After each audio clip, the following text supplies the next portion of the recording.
We're still looking at fractions next week, and we're looking at fractions of an amount.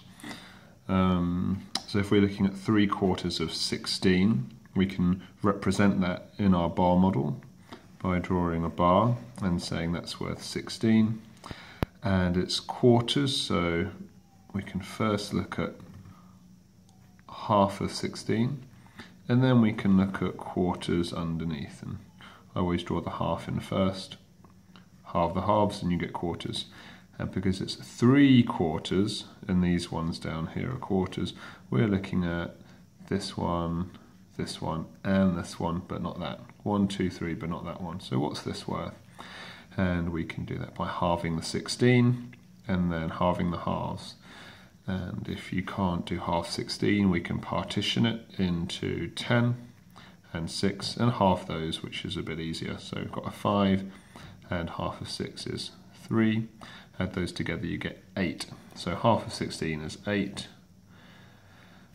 And then to find the quarters, we halve 8 again, and we'll have 4, 4, 4, and 4. And because we're looking at 3 of those, because it's 3/4, we can just see what the value of 3 of those together is. So that's 4, 8, 12.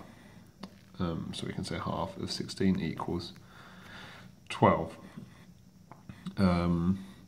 Have a go at doing this one, 3/4 of 12 now. See if you can do that.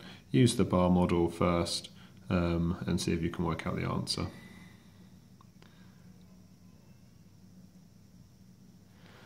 Okay, so hopefully you would have drawn a bar with the whole first, which is 12, and then underneath you can find half of that, and under that you can find again 1, 2, 3/4.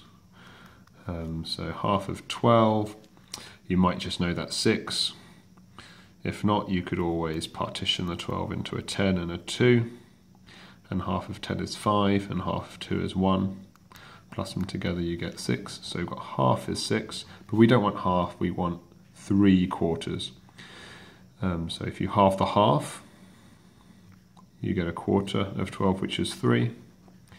And we want to find out how much 3 of those are worth. So that's 1, 2, 3.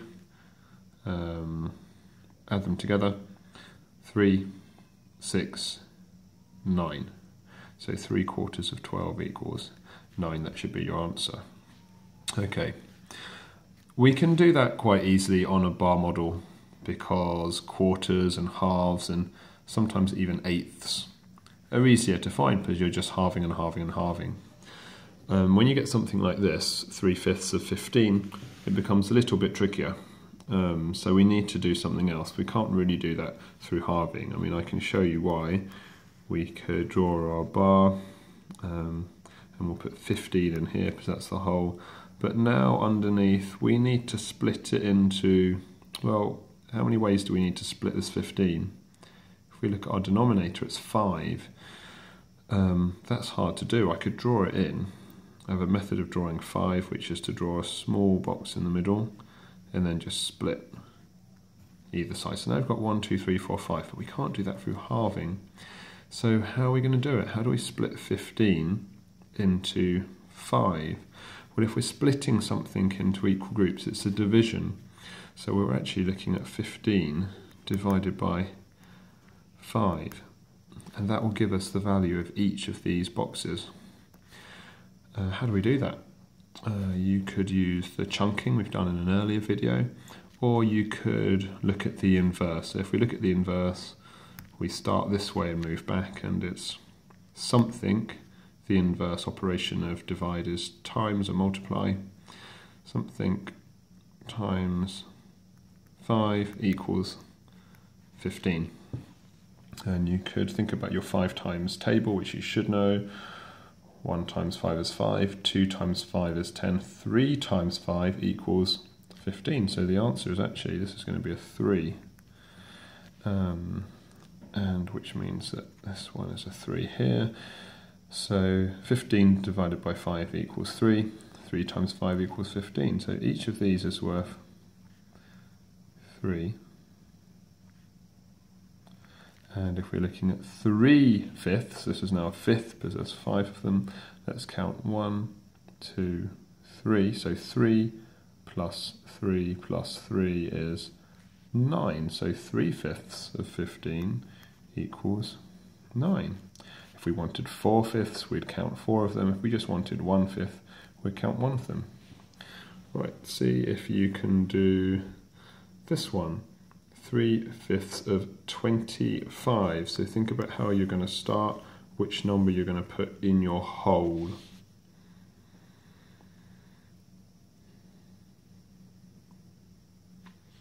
Yep, hopefully you would have put 25 as your whole, and you could draw your fifths underneath.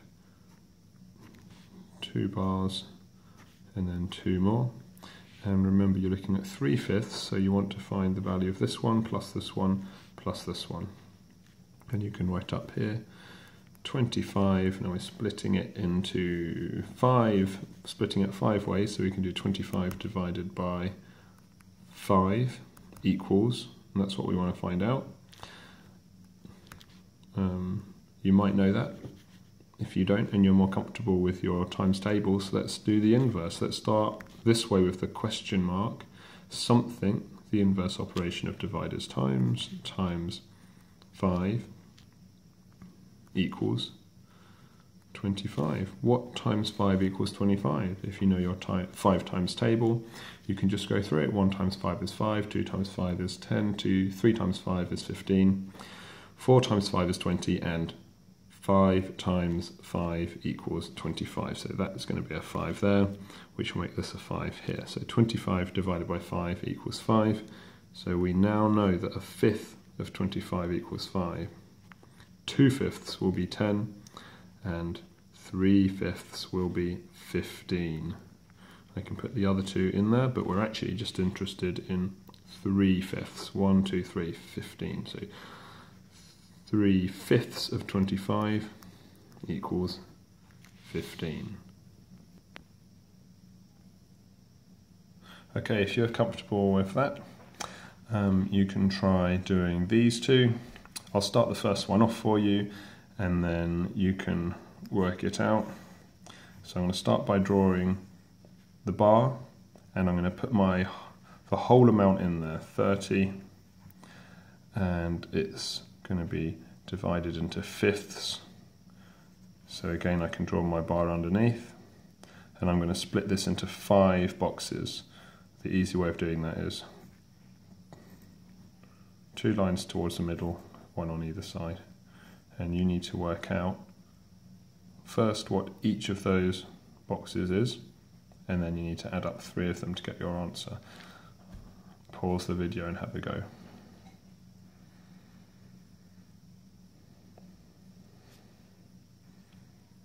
Okay, so hopefully you would have done 30 divided by 5 equals something. You could do the inverse, which is something times 5 equals 30.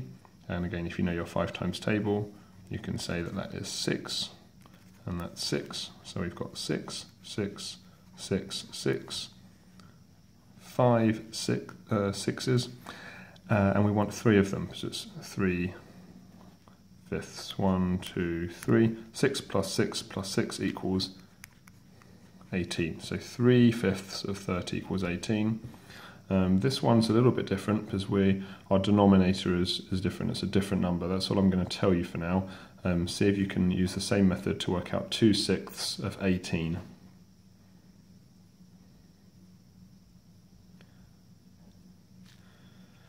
Okay, so hopefully you would have done your bar model with 18 as the whole amount.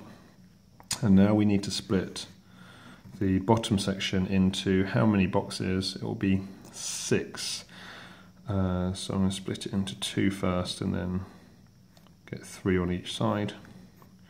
And I need to find what each of those is worth. So that's 18 divided by 6 equals something. You can use the inverse, something times 6 equals 18.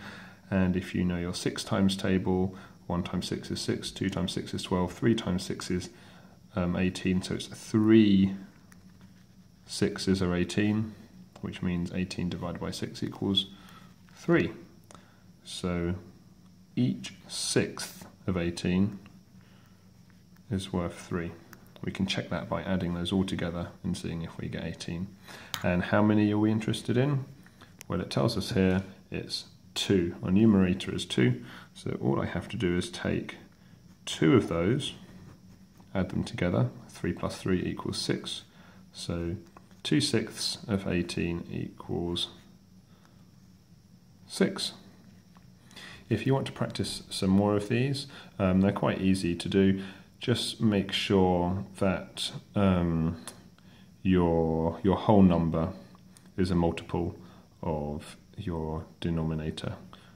2 sixths of 20 would be very hard to work out, but 2 sixths of 24 you could do because 24 is in your 6 times table. Okay, that's it for today.